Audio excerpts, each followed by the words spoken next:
Welcome to the Job Description Library eBites. This online learning is the second in a series of eBites, and it will show you how to start the approval workflow for a new job description. It should take you approximately 4 to 6 minutes to complete. This eBite will cover starting an approval workflow and using key features. Let's get started. It's important to know that starting the approval workflow is the first step to adding a new job description. You cannot add a new job description to the library unless you complete the approval workflow first. We'll begin from the Job Description Library homepage.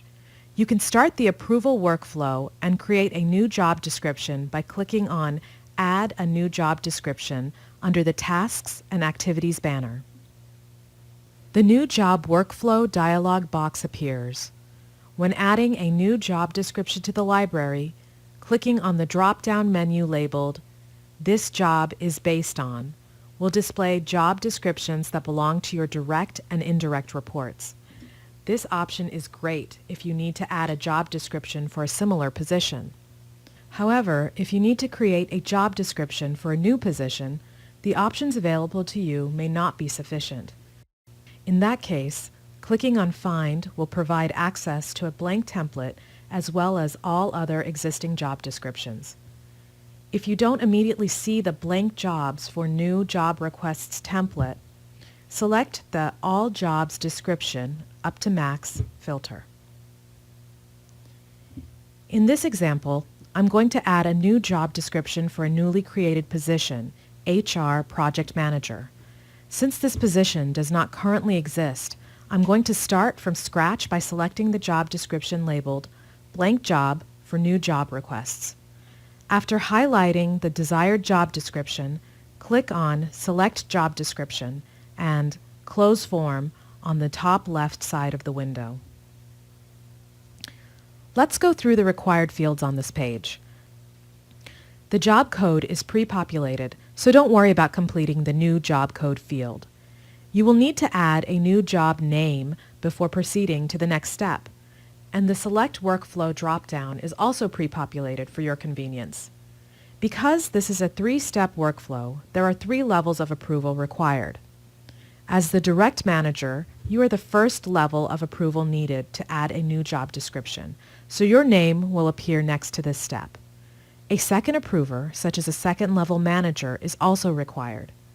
Click Select Approver to begin searching for the approver's information. If you know the email address for the approver you'd like to add to the workflow, type it in the email address field. If the email address is correct, the first and last name fields will populate with the approver's first and last name. If the email address is incorrect, the fields will remain blank. If you do not know the second-level approver's email address, click on the Search Select Employee button to display the list of approvers. The list of names showing within the dialog box have been preloaded. Either you can browse through the names using the arrows at the bottom of the box, or you can use the search box provided.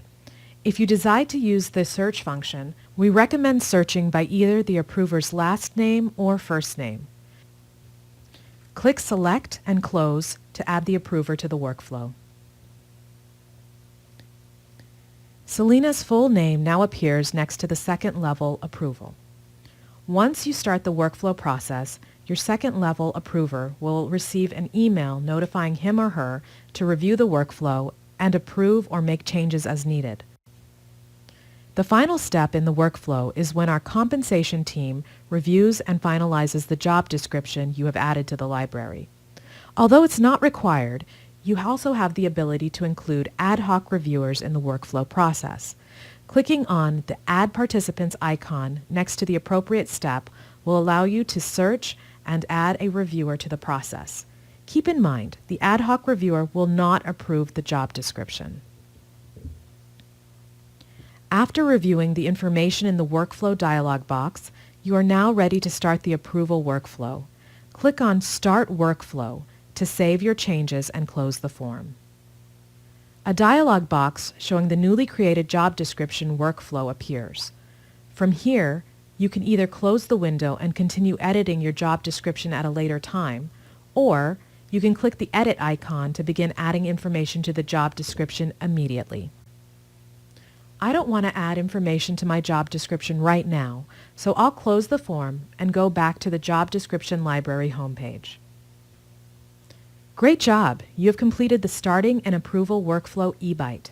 Remember, if you have any compensation questions, email compensation@uthscsa.edu. If you have issues with the system, email hris@uthscsa.edu.